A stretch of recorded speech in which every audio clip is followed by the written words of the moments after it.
So the arrests are done with citizens that are basically helpers in apprehending corrupt police officers. That is correct. And they usually get the police officers that are, there's a horrible drug problem among police officers right now. Some are even being found dead. That is correct. They have footage of it. They're doing all of it. They're slamming it because that's the cartel manipulating that force. The police force is very corrupt. So these citizens would make the arrest. That is correct. Led by RIB, with his fourth department. Well, it's faith, love, hope, and charity. But don't ever make me do this. You know what that means? After the arrest is made, and I read out the rights, you have the right to remain silent. Any words you use will be used against you in the court of law. You have a right for an attorney. If you can't afford an attorney, then one would be appointed to you. We'd appoint an attorney for you. Do you understand your rights? Those are called Miranda rights. They come from the play The Tempest, which is Shakespeare. That is correct. Miranda was under arrest on the island. They're called the Miranda rights. When you look at the etymology of the word Miranda. Now there's other stuff because a person was arrested that was a civilian and they didn't understand it, and that name is also Miranda. But Miranda goes all the way back to Shakespeare. It's in The Tempest.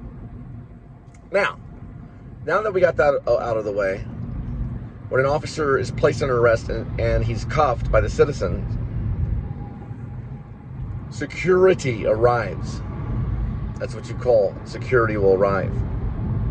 Now, if the officer was injured, then 911 can be called.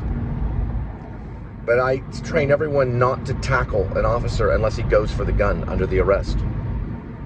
Now, when it's drug enforcement, when the citizens are running the drug enforcement, they're going to have one of these. See, kitty? Because they can smell. They have a sniffer that's better than the dog. And that cat will give it a clue, which is top secret. And when that happens, then the officer is to be placed under arrest. They do not get any information on why they're being arrested until security arrives. They just need to know that they're a corrupt officer. They will be placed under arrest. You would command them to, you would say this, down on your knees! You would go around the other side of the officer. Don't have them turn around. You would go around the other side. Citizen on my left, prepare yourself. Citizen on my right, prepare yourself. Take the handcuffs from the officer. It's on the utility belt and cuff him. Secure the cuffs. Are they fastened? Citizen on my right, watch the handgun. Citizen on my right, remove the handgun from the utility belt and place it in a safe area away from the officer so he cannot reach it. You have the right to remain silent, former officer. You're being placed under arrest. You have the right to an attorney. If you can't afford one will be appointed to you.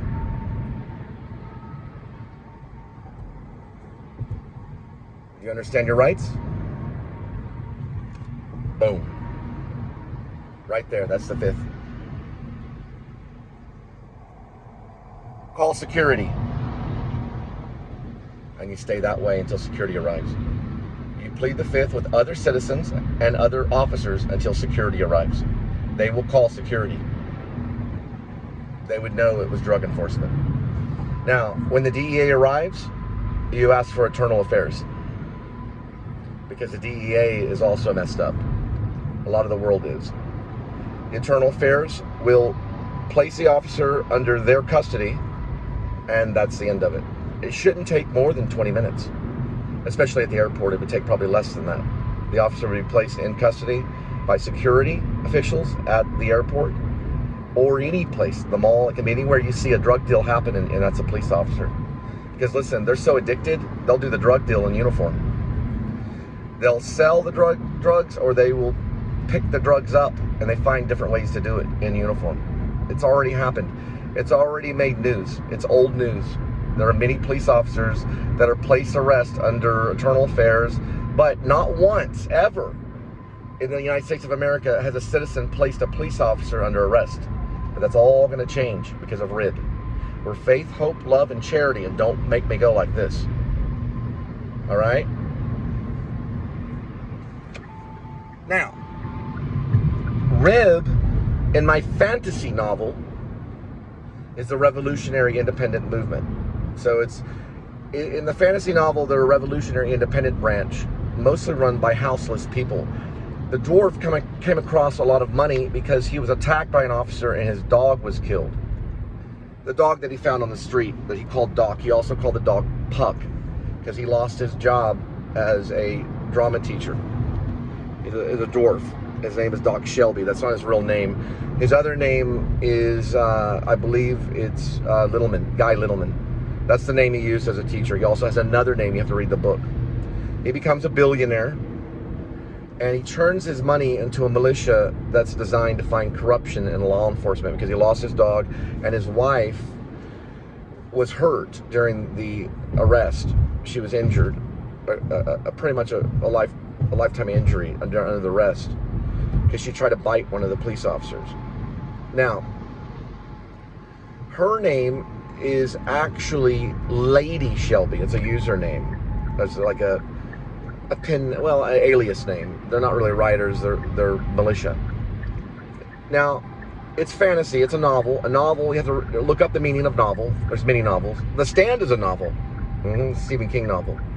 Now, look up this for me, Alaska, right? There's 2 Alaskan state troopers in it, Al Greenwood and Jonah Samuel Cannon III, which was from my first novel, Escape from Maine. He lived in Maine for a while. He moved to Alaska and became a state trooper.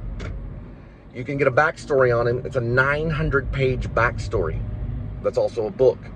It's a novel. It's more of a novel about living in Dover Foxcroft, Maine, and everything, and about his life. He worked in a textile. Well, he worked in a wood mill, and he was an actor. That's correct.